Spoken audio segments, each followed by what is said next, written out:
Agar uyingizda gaz, elektr yoki suv hisoblagichi bo'lsa, bugungi ma'lumot sizga bevosita tegishli. Chunki hisoblagich tekshiruvi paytida oddiy bir xatolik, bilmasdan qilingan loqaydlik yoki noto'g'ri rasmiylashtirilgan dalolatnoma odamni millionlab so'mlik qarz yoki jarimaga olib kelishi mumkin. Eng dahshatlisi, ko'pchilik bu jarima qayerdan chiqqanini, nima uchun 10 million, 25 million yoki undan ham ko'proq summa yozilganini tekshiruv tugagandan keyingina biladi.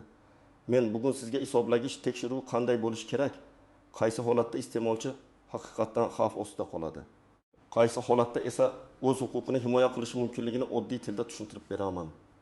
Bu ma'lumot har bir xonadon, har bir tadbirkor, har bir ijara uyida yashayotgan inson uchun juda muhim. Videoni oxirigacha ko'ring. Chunki men sizga amalda nima qilish kerakligini, qaysi hujjatlarni talab qilishni, dalolatnomaga nimani yozishni va qayerga murojaat qilishni bosqichma-bosqich aytib beraman. Hozirning o'zida kanalga obuna bo'ling va like bosib qo'ying. Chunki bunday ma'lumot bir kun sizni katta muammodan saqlab qolishi mumkin. Oldin ko'p joylarda hisoblagichga munosabat ancha sodda edi. Odamlar gaz keldi, chiroq keldi, suv keldi, hisoblagich aylanyapti, tamom deb o'ylardi. Tekshiruvchilar kelganda ham ko'pchilik hujjat so'ramasdi. Dalolatnomani o'qimasdan imzolardi, plombaga e'tibor bermasdi. Men hech narsa qilmaganman, demak muammo bo'lmaydi degan fikr keng tarqalgan edi. Lekin amaliyot shuni ko'rsatyaptiki, aynan shu beparvolik eng katta xavf. Hozir esa nazorat kuchaygan. Elektr, gaz, suv ta'minoti bo'yicha hisoblagichlar raqamli bazaga kiritilyapti, plombalar hisobga olinadi.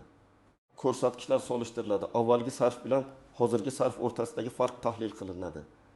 Agar hisoblagichda shikast, plomba buzilishi, noto'g'ri ulanish, magnit ta'siri izlari, korpus ochilgani yoki ko'rsatkichlarda mantiqsiz farq aniqlansa, yetkazib beruvchi tashkilot buni qoidabuzarlik deb rasmiylashtirishi mumkin.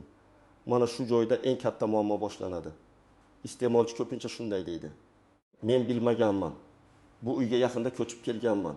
Hisoblagich oldin shunaqa edi. Ustani o'zim chaqirmaganman. Plomba o'zi tushib qolgan, lekin tekshiruvchi dalolatnomaga plomba buzilgan. Hisoblagichga tashqi ta'sir bo'lgan, iste'mol hisobga olinmagan deb yozib qo'ysa, keyin hisob-kitob qayta qilinadi. Shu qayta hisob-kitob natijasida ba'zan bemillion, 20 million, 25 million, hatto undan yuqori summa chiqishi mumkin. Bu summa har doim ham jarima degani emas. Ko'p hollarda bu qayta hisoblangan iste'mol, yetkazilgan zarar, hisobga olinmagan energiya yoki resurs uchun to'lov sifatida chiqariladi. Lekin oddiy odam uchun farqi yo'q. Baribir to'lash kerak bo'lgan katta summa sifatida ko'rinadi. Shuning uchun men bu masalani juda jiddiy qabul qilish kerak deb hisoblayman. Asosiy qism 1: nimalarni bilish kerak, kim xavotir olishi kerak, kim esa vahimaga tushmasligi kerak. Birinchi bilishingiz kerak bo'lgan narsa, hisoblagich sizning hududingizda, sizning uyingizda yoki obyektingizda turgani uchun uning holatiga befarq bo'lish mumkin emas. Hatto siz uni o'rnatmagan bo'lsangiz ham, hatto u eski egadan qolgan bo'lsa ham, hatto ijara uyida yashayotgan bo'lsangiz ham, tekshiruv paytida muammo sizning eshigingizdan kiradi. Masalan, oddiy bir holatni olaylik. Bir oila yangi uy sotib oldi. Uyda gaz hisoblagichi bor, plomba ham bor ko'rinadi, gaz yonadi. Oila 2 yil yashadi. Keyin tekshiruv keldi va plombaning raqami bazadagi raqamga mos kelmasligi aniqlandi. Tekshiruvchi plomba almashtirilgan bo'lishi mumkin deb dalolatnoma tuzdi. Uy egasi esa men buni bilmaganman, shunday sotib olganman deydi. Bu yerda haqiqiy aybdor oldingi egami, usta noto'g'ri qilganmi yoki kimdir aralashganmi? Alohida tekshirilishi kerak. Lekin iste'molchi o'z vaqtida uy sotib olayotganda hisoblagich bo'yicha solishtirma dalolatnoma olmagan bo'lsa, o'zini himoya qilish qiyinlashadi. Ikkinchi misol. Xonadonda elektr hisoblagich koridorda turadi. Uy egasi hisoblagichga tegmagan. Lekin koridorda ta'mir bo'lgan, ishchilar simlarni surgan, qutini ochgan, plomba chetidan shikastlangan.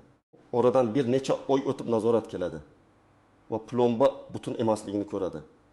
Uy egasi ta'mirchi bilmay tegib yuborgan bo'lsa kerak deydi. Lekin rasmiy jihatdan plomba buzilgan bo'lsa, bu jiddiy holat. Shuning uchun men har doim aytaman: agar hisoblagich joylashgan joyda ta'mir bo'lsa, oldindan ta'minotchi tashkilotga xabar bering, suratga oling, zarur bo'lsa vakil chaqiring. Aks holda bilmasdan bo'ldi degan gap keyin yetarli bo'lmasligi mumkin. Uchinchi misol. Bir kichik do'kon egasi elektr hisoblagichidan foydalanadi. Oldin oyiga o'rtacha 700-800 kilovat sarf bo'lgan. Keyin yozda konditsionerlar ishladi, sovutgichlar ko'paydi. Sarf 1500 kilovatga chiqdi. Tekshiruv kelganda hech qanday noqonuniy ulanish yo'q, plomba joyida. Bunday odam vahima qilmasligi kerak. Sarf oshgani o'zi qoidabuzarlik emas. Agar hujjatlar joyida bo'lsa, hisoblagich ko'rsatkichlari to'g'ri bo'lsa, plomba butun bo'lsa, qo'rqishga asos yo'q.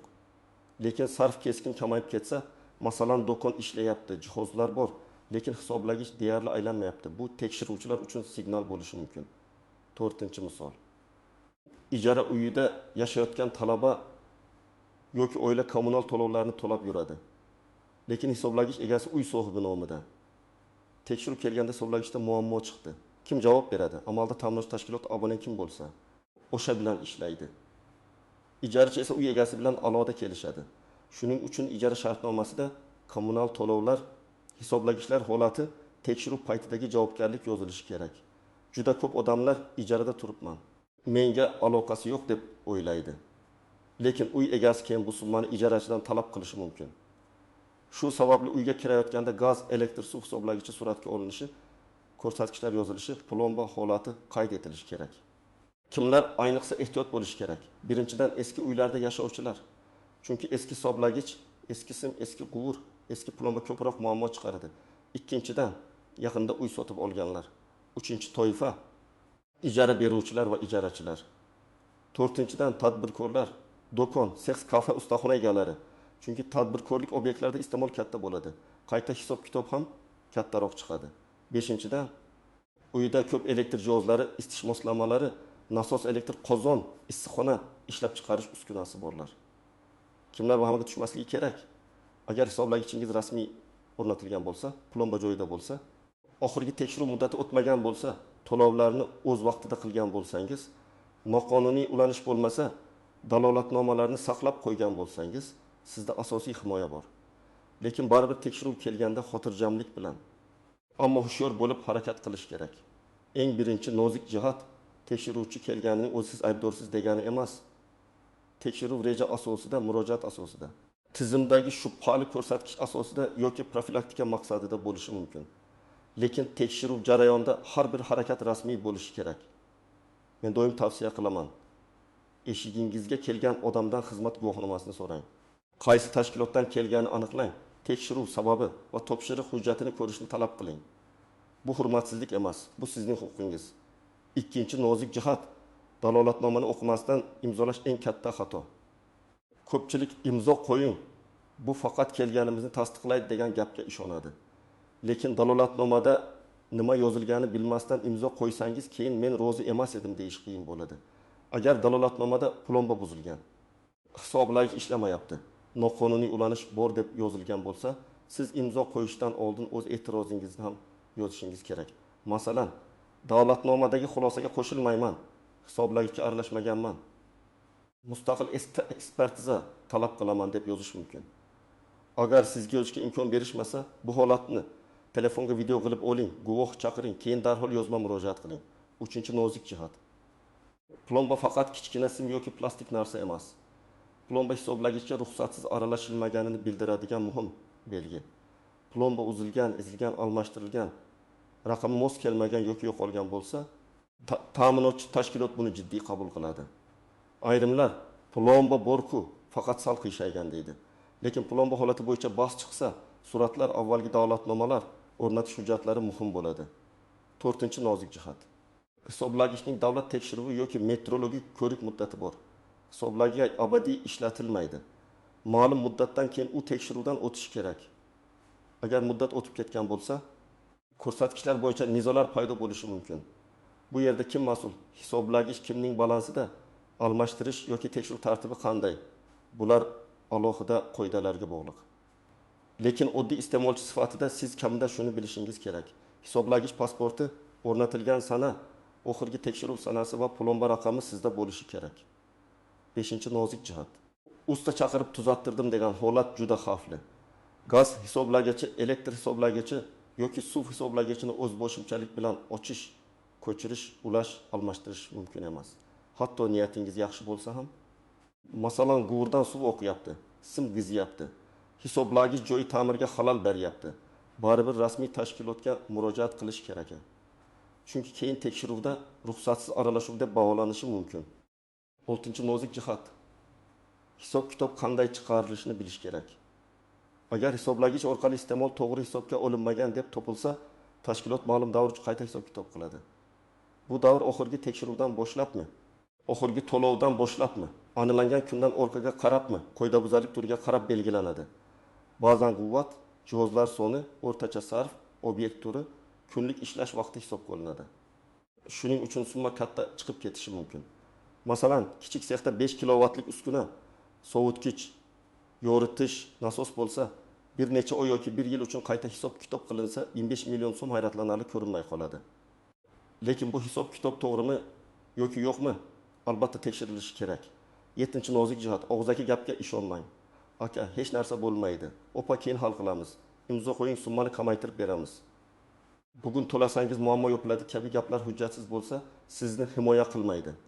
Har bir talab, har bir e'tiroz, har bir kelishuv yozma bo'lishi kerak. 8-nozik jihat, agar hisoblagich olib ketilsa, uni qanday tartibda yechishganiga e'tibor bering.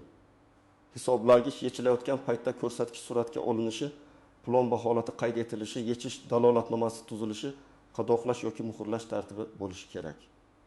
Agar hisoblagich ekspertizaga yuborilsa, siz natija nusxasini so'rash huquqiga egasiz. Biz olib ketamiz, keyin aytamiz degan tartib siz uchun xavfli.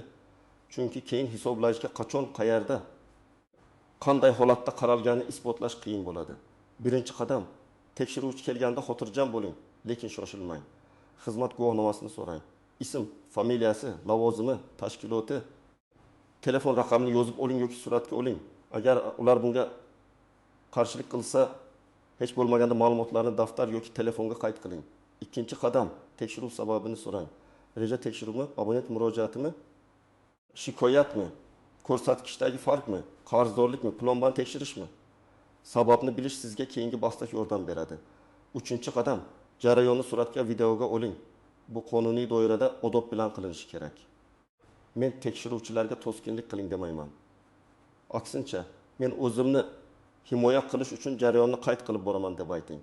Hisoblagichning umumiy ko'rinishi, plomba, raqamlar, ko'rsatkich, sim yoki g'urlar holatini alohida suratga oling. 4-qadam, qo'shni yoki boshqa guvoh chaqiring. Ayniqsa plomba buzilgan deysa, noqonuniy ulanish bor deysa, hisoblagich yechilsa, guvoh bo'lishi juda muhim.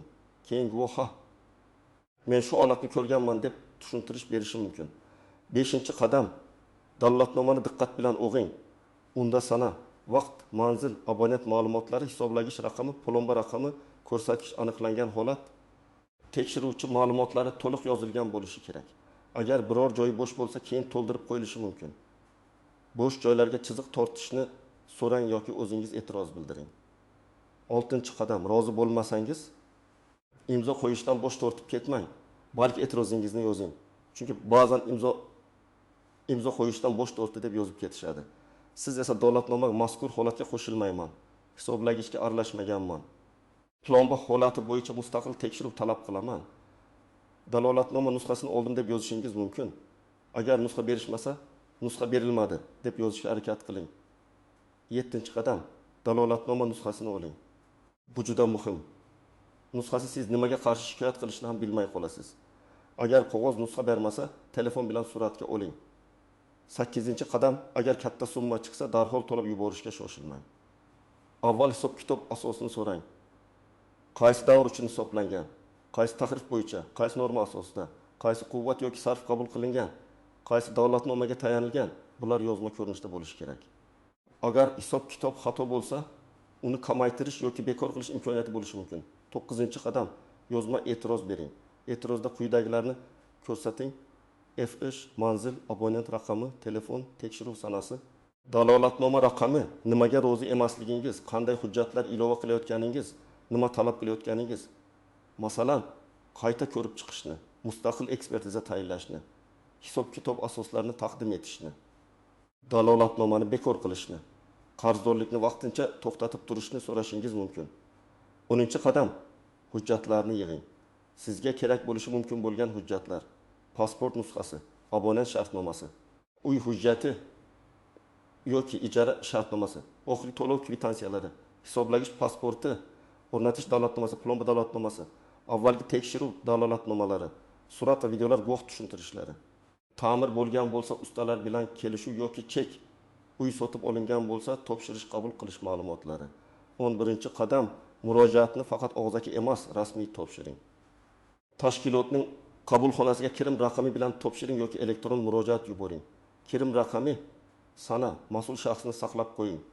Agar javob berilmasa yoki javob qoniqtirmasa, yuqori tashkilotga. Iste'molchilar huquqlarini himoya qilish organlariga, prokuratura yoki sudga murojaat qilish masalasi ko'rib chiqiladi. Har bir holat alohida baholanadi. Shuning uchun katta summa bo'lsa, malakali yurist yoki sohadan xabardor mutaxassis bilan maslahatlashish foydali. 12-qadam kelajak uchun profilaktika qiling. Har oy hisoblagich ko'rsatkichini suratga oling. Plomba holatini tekshirib turing, to'lovlarni saqlang. Uyga ko'chib kirganda yoki chiqib ketganda ko'rsatkichlarni yozing. Ta'mir boshlashdan oldin hisoblagich joylashgan hududni suratga oling. Hech qachon tanish ustaga hisoblagichni ochtirmang. Agar hisoblagich shubhali ishlasa, masalan, umuman aylanmasa, juda tez aylansa, displey o'chsa, g'alati ovoz chiqsa, darhol rasmiy tashkilotga yozma xabar bering. Chunki o'z vaqtida xabar bergan iste'molchi bilan yashirib yurgan iste'molchi o'rtasida katta farq bor. Yana bir muhim maslahat: hisoblagich atrofini yopib tashlamang. Ba'zi odamlar shkaf qurib qo'yadi, kafel bilan berkitadi, mebel bilan to'sib qo'yadi. Keyin tekshiruvchi kelganda ochib bo'lmaydi. Shubha paydo bo'ladi. Ta'mir vaqtida plomba shikastlanadi. Hisoblagichga kirish imkoniyati bo'lishi kerak. Bu sizning ham foydangizga. Agar sizga 50 million so'mga yaqin summa chiqarilgan bo'lsa, men birinchi navbatda hissiyot bilan emas, hujjat bilan ishlashni maslahat beraman. Men to'lamayman deb baqirish ham, mayli, tezroq qutulay deb to'lab yuborish ham to'g'ri yo'l emas. Avval dalolatnoma, ekspertiza, qayta hisob-kitob, davr, tarif, asos, imzo, guvoh, suratlar tekshiriladi. Ba'zan jarima yoki qarzdorlik to'g'ri chiqarilgan bo'ladi. Chunki haqiqatan noqonuniy ulanish bo'lgan bo'lishi mumkin. Bunday holatda muammoni qonuniy yo'l bilan hal qilish, bo'lib to'lash yoki nizoni kamaytirish yo'llarini izlash kerak. Ba'zan esa hisob-kitobda xato, dalolatnomada kamchilik, iste'molchining e'tirozi inobatga olinmagan bo'ladi. Shunda himoyalanish mumkin. Bugungi mavzuning asosiy mazmuni shuki, hisoblagich oddiy temir quti yoki raqam ko'rsatadigan qurilma emas. U sizning kommunal to'lovlaringiz va huquqiy xavfsizligingiz bilan bevosita bog'liq. Plomba, dalolatnoma, ko'rsatkich, tekshiruv muddati, rasmiy xabar, surat va hujjatlar sizni millionlab so'mlik muammodan saqlashi mumkin. Men sizga vahima qiling demayman. Men sizga xushyor bo'ling deyapman. Tekshiruvchi kelsa, hujjat so'rang, jarayonni qayd qiling. Dalolatnomani o'qing. Rozi bo'lmasangiz e'tiroz yozing. Nusxa oling, hisob-kitob asosini talab qiling va hammasini yozma tartibda bajaring. Aynan shu oddiy qadamlar ko'p hollarda odamni 15 million so'mlik og'ir zarbadan asraydi. Sizda ham hisoblagich tekshiruvi, kutilmagan qarzdorlik, plomba yoki dalolatnoma bilan bog'liq holat bo'lganmi? Fikringizni izohlarda yozing. Boshqalar ham tajribangizdan foydalansin.